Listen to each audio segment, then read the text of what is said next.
What's up, Space Pirates? This is your captain, the certifiably suave Dr. Disaster, and it's always nice to see someone with some clout actually doing something to fight back against the woke mind virus that's infecting chunks of our culture. Give me a hell yeah!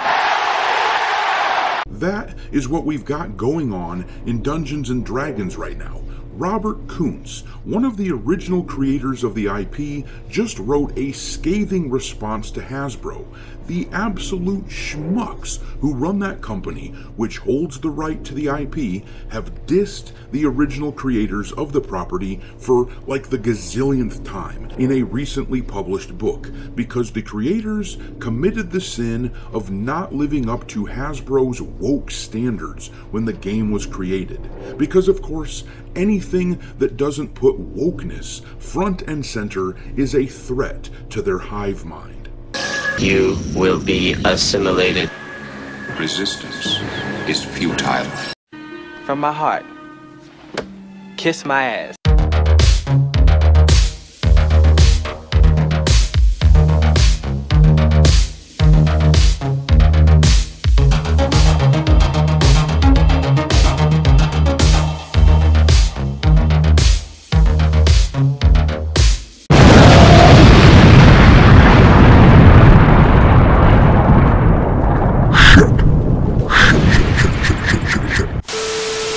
Alright, me hearties, make sure you like this video and subscribe to the channel if you haven't already, and also follow me over on Twitter where my handle is Dr. Disaster1.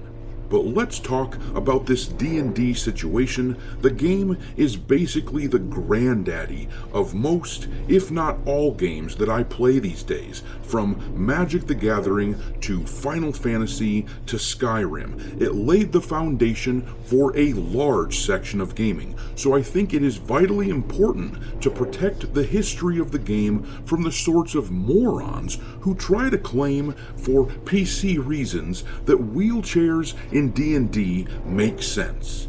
As if that wouldn't be a major hindrance on the party, because of course, the necromancer whose dungeon you're traversing will have made sure there are plenty of wheelchair-accessible ramps installed throughout the place. Sure, a group can do whatever the hell they want, but that goes for us as well. Yes, Dungeons & Dragons is owned, technically, by evil incarnate Hasbro, but they can't keep us from appreciating what D&D really is and what it stands for, independent of them. So let's take a look at what these jackasses said about the game designers. They discuss it here in this article from Bounding Into Comics.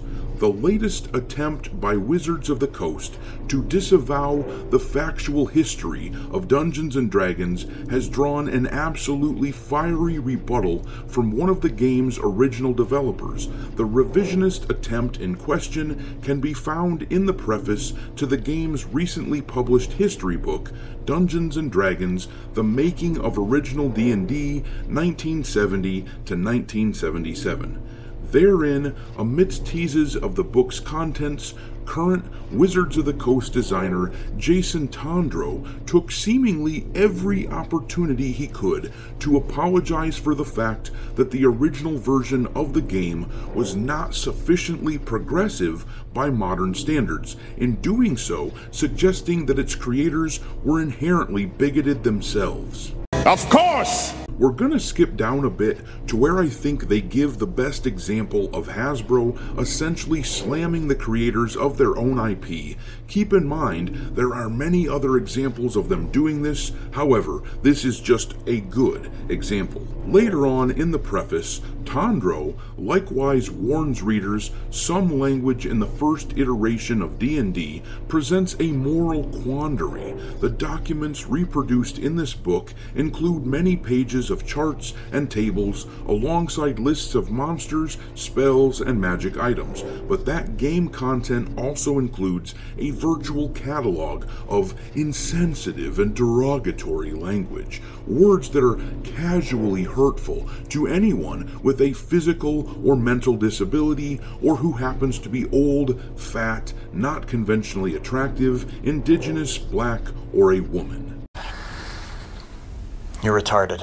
Ugh, I just can't handle these mental midgets. These woke asshats try so hard to act like they are fighting the man, so to speak. But they are the powers that be in the world right now. This wokeness has been adopted by governments and corporations the world over, so it is not edgy or revolutionary to speak like this.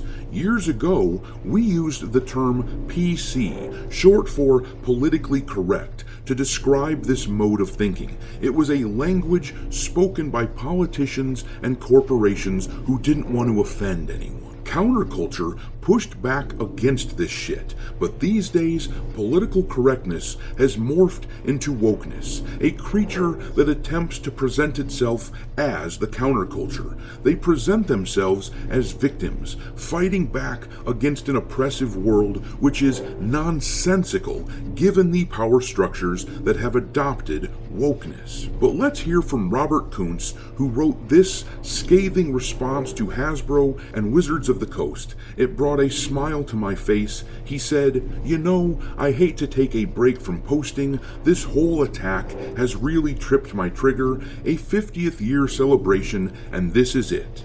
Of the original D&D authors and its supplements, Gary, Dave, Jim Ward, and Brian Bloom are gone, and that leaves me alone as the last man standing, the last author. It really is a burden watching this slanderous episode unfold, and it was done without one bat of the eyelash. A Wizards of the Coast fait accompli, done in judge, jury, and executioner demeanor. They are probably wincing and wondering, us? The Saints of Truth? More like snakes.